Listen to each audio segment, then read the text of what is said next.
Hello dear students, how are you? Hope you all are doing good. So dear students, as we know ये हमारी हिंदी की class है। तो जैसा कि हम जानते हैं अपनी हिंदी की क्लास में हम पाठ 8 प्रारंभ कर चुके हैं।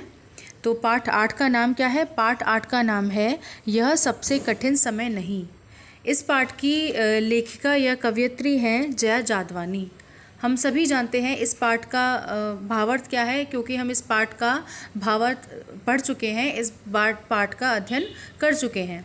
इस पाठ में जया जादवानी ने ये बताने का प्रयास किया है कि हमारे जीवन में कितना भी कठिन समय हो, कितनी भी परेशानियां हो, कितने भी दुख हो, हमें उसका डटकर सामना करना चाहिए और उससे घबराना नहीं चाहिए, क्योंकि एक खराब समय के बाद एक अच्छा समय अवश्य आता है।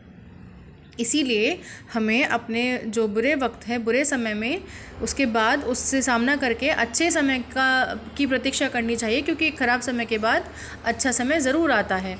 और ऐसा नहीं है कि जो आज है वो हमारा टाइम ख़राब है, हमारा समय ख़राब चल रहा है, क्योंकि इससे भी बुरा समय आ सकता था जो नहीं आया। तो हमें किसी भी समय को ख़राब नहीं मानना चाहिए, हमें उसका डटकर सामना करके अच्छे समय की प्रतीक्षा करनी चाहिए और अच्छे समय को एंजॉय करना चाहिए, उसका आनंद लेना चाहिए। तो इसी श्रृंखला में हम इस पाठ के शब्दार्थ और बहुविकल्पीय प्रश्न कर चुके हैं। अब हम इस पाठ के रिक्त स्थान देखेंगे। तो पहला रिक्त स्थान है, अंतरिक्ष के पार की दुनिया से बचे हुए लोगों की खबरें रिक्त स्थान लेकर आती है। तो इस पाठ में क्या बताया गया है कि अंतरिक्ष के पार की दुनिया के जो लोग हैं उनकी खबर कौन लेकर आती है? बस लेकर आती है। उसके बाद दूसरा है, कविता में बस अंतरिक्ष के पार से रिक्त स्थान खबर आती है। किसकी खबर आती है?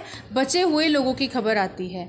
किसकी खबर आती है? बचे लोगों की खबर आती है। उसके बाद तीसरा है, यह सबसे कठिन समय नहीं। कविता का प्रमुख उद्देश्य मनुष्य को रिक्त स्थान रहने की प्रेरणा देना है। किसकी प्रेरणा देना है? जीवन में आगे बढ़ने की प्रेरणा देना है। उसके बाद चौथा है, कविता के अनुसार अभी भी भीड़ रिक्त स्थान है। किस पर है? भीड़ स्टेशन पर है। उसके बाद अगला है, पांचवा है, लोग अपनों को घरों में रिक्त स्थान देखना चाहते हैं। कैसे देखना चाहते हैं? सूरज छिपने से पहले घरों में देखना चाहते हैं।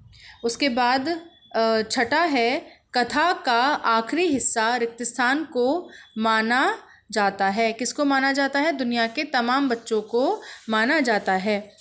तो स्टूडेंट्स, ये आज का काम था। आज आपको रिक्त स्थान कराए गए हैं। इसी श्रृंखला में हम इस पाठ के प्रश्न उत्तरों का अध्ययन करेंगे।